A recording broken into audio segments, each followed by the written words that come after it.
Hi, everybody. Let's read another story. It's called It's Mine, a fable by Lionni.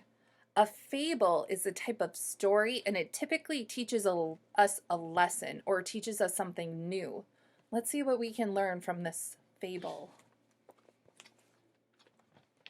In the middle of Rainbow Pond, there was a small island. Smooth pebbles lined its beaches, and it was covered with ferns and leafy weeds.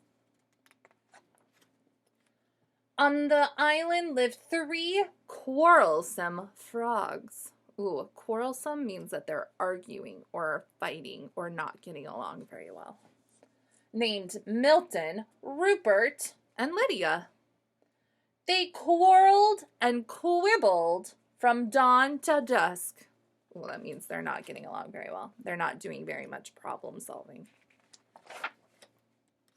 "Stay out of the pond," yelled Milton. "The water is mine."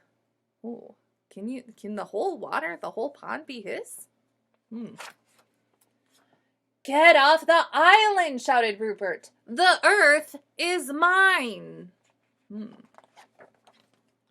"The air is mine," screamed Lydia as she leaped to catch a butterfly. And so it went. One day, a large toad appeared before them. "I live on the other side of the island," he said, "but I could hear you shouting, 'It's mine, it's mine, it's mine,' all day long. There is no peace because of your endless bickering." Bickering is another word for fighting or arguing. "You can't go on like this." With that, the toad slowly turned around and hopped away through the weeds. No sooner had he left than Milton ran off with a large worm. Oh, you can see the worm in his mouth there. The others hopped after him.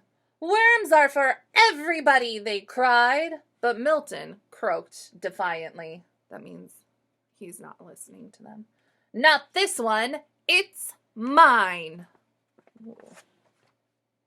Suddenly, the sky darkened, and a rumble of distant thunder circled the island. Rain filled the air, and the water turned to mud. The island grew smaller and smaller as it was swallowed up by the rising flood. The frogs were scared.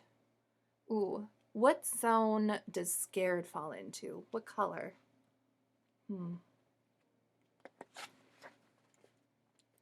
Desperately, they clung to the few slippery stones that still rose above the wild, dark water.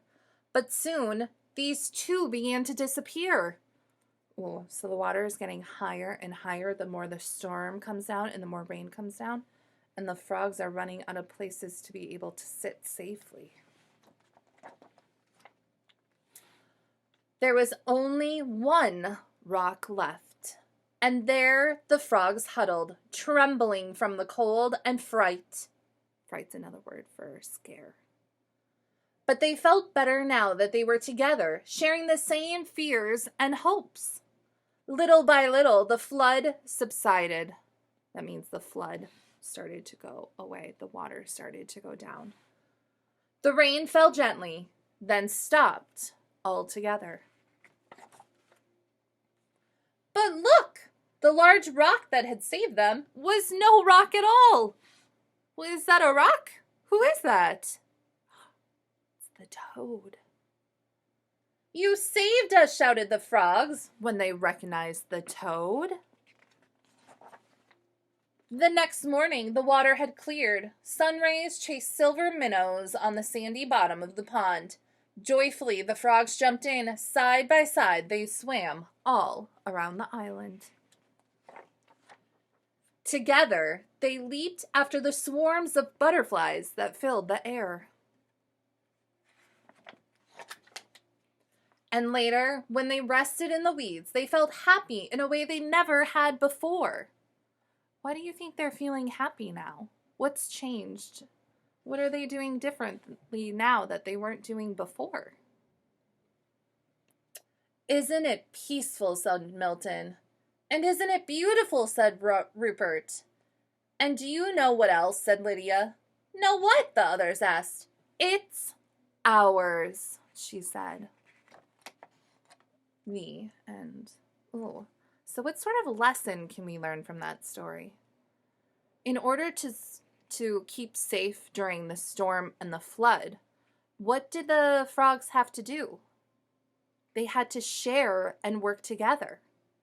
That's the lesson of this fable, is that things go better when we work together.